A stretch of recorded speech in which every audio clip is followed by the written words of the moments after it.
Hi everybody, Kat here. Welcome to the channel. It is Thursday afternoon and I just thought I would provide an update to the ongoing trial of Peter Nygard happening here in Toronto. I've talked about Peter Nygard before in the past, and the reason he's relevant is he is another buddy of Prince Andrew, don't you know? And he shares the same preferences for, little humans. He shares the same preferences for, all the same kind of crimes as another guy on another island who they say offed himself, but I don't believe he was taken out, I believe, so that there was nothing that could be done. Anyway, yeah, we're talking about Jeffrey E. on his island, another friend of Prince Andrew, and I've talked about it before, isn't it interesting that all his prominent friends seem to, good grief, end up in front of the law for the same kind of crimes. That's right. Same kind of things that have been speculated about Andrew himself, and just by the skin of his teeth and about 13 million pounds, he avoided being painted by the same brush. But after almost 15 years of controversy, these issues have caused a real credibility problem for Prince Andrew, and it's not going away. Now, we know, along with Jeffrey on the island, Peter Nygard as well was a close personal family friend. There's photographs of not only Andrew spending time with Nygard, but Sarah and the young girls on the island as well.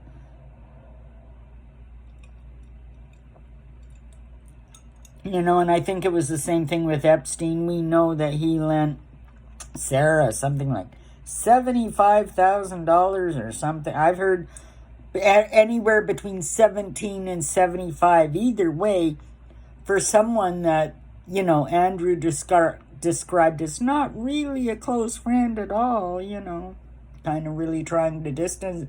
Who gives your wife that kind of money? Come on. And what's the quid pro quo? I've heard some really horrible things about what the trade-off was, but I'm not even going to go into them because it's all too awful, and I have no proof of anything. So it's just, I've heard lots of things get said. I do try to deal with facts, and yeah, I speculate beyond that, but you gotta draw a line. You gotta kind of keep it real. So anyway, what's happening right now? Nygard has been on trial in Toronto, 4 counts of assault, and today was the second day of the sentencing hearing. Yesterday we heard victim impact statements from 4 victims, and they've said how difficult it was, how triggering it is, loss of employment, PTSD, panic attacks, the same kind of symptoms that you hear from anybody that's undergone that kind of attack and trauma. The women described him as a predator and an animal. The Crown pointed out, that is the Crown prosecution here in Canada, in the province of Ontario, Crown pointed out there was no sense of remorse from Nygard. Now, don't forget, this is a guy whose son has come out alongside these women and accused his father of these kinds of assaults on him when he was a minor. He has stood up and talked about what kind of an animal and a monster his father is. He agrees with these women. Now, as it stands, the Crown has asked for 15 years. Now, Nygard at the minute is 77 years old. They're saying, oh, he suffers from this, he suffers from that. He showed up in the court in a wheelchair, hunched over, wearing a mask, and oh. Truth be told, when they discuss, like, okay, there's some mitigating things. You know, the defense says, oh, he's an old guy, he's a sick guy, time served. He has been in custody for 2 years now, you know, so they don't want the 15 years. They want a mitigated sentence because of his age and apparent frailty. In the news reports that I listened to today to get this information I'm giving to you, and this is from CTV Canada and CBC Canada. CBC is like the BBC. It's our state broadcaster. So, a lot of propaganda there too, but for our purposes today, I'm just imparting information. You're not getting into that argument. But, yeah. So, the defense wants a mitigated sentence. The prosecution wants full bore 15 years. And what has ended up happening is the judge has deferred a decision onto August 2nd. You know, a week away. Because he wants to consider all the ins and outs. This 15-year sentence apparently would be quite a strenuous sentence in Canadian eyes for this kind of thing. It's sort of a precedent-setting sentence, apparently. I personally think he should have his nads cut off and be locked away for life, but there, you know, that's just me. Here in Liberal Canada, who knows what the hell is going to happen, but one thing I can assure you, if you're concerned, don't worry about it. He's never going to get out of prison. No matter what happens in this sentencing hearing that has been, you know, deferred, we're going to find out now August 2nd. After this one's tied up, we've got people standing in line to prosecute this bastard. The province of Quebec has charges pending. The province of Manitoba has charges pending, as does the United State of New York. He's facing an extradition hearing first to face charges in the United States. So, the guy is done. Thank God he's done. And I mean, it might interest you to know, and I thought this was kind of surprising, and it pissed me off a little, but, you know, I'm not surprised.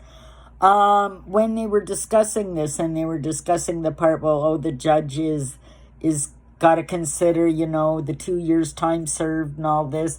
Well, apparently, and they said their exact words on the CBC about the time served is that Nygard is being held at a facility within a suite not a cell, not even a single cell without room, in a suite. So that tells you all you need to know. Like you hear about in the States about these cushy kind of prisons that are more like a college dorm, and they can golf. Same kind of shit going on. If you're rich enough and corrupt enough, you can buy whatever you want. So here's the deal. Even though that angers me, and he should not still be demanding luxury as much as he can under the conditions he's now forced to live, that's maddening. But we can take comfort in knowing that no matter what happens, and we've got stacks upon stacks, 4 trials after this one coming, even if this judge only gives him 5 years and they say 2 years served, you're out in 3, well, he's facing 3 other trials. He's never going to get out of prison. This guy will pay the price. Thank God. Thank God. And this is the kind of thing, and I mean, I don't know one way or another what Prince Andrew has done or hasn't done, but you know what? It looks damn shady when you've got a guy that won't. He could have easily shut this down day one by providing the police reports. His security has to report every single day what he does, where he is, his movements, everything. If he indeed did go to the pizza place, but I mean, there's a thing about that. That was early afternoon and Tramp doesn't even open till 10 p.m. If he could have proved where he was through Pellis documents, he should have done it. Those have never been released. He could have ended it in a minute and a half. But you know what? I don't think he said he was where he said he did. I think he was lying. That's why he can't rely on the police. And if you want to know, all you got to do is listen to a couple interviews with Andrew Lowney, an absolutely fabulous author who's written about the Mountbattens. He's written 3 or 4 royal biographies, and he's working one on Prince Andrew right now. And what he discovered is all of Prince Andrew's files in the royal archives have been locked or destroyed. Can you imagine? The palace protecting its own just like they protected Harry, and this is why we're going through all this crap with Harry and Meghan now and everything, and we're learning that we're looking at Harry now and saying, this guy, he's, since Meghan came along, he's gone crazy. Well, not really. The guy was a mess from the time he was a child. He was dysfunctional.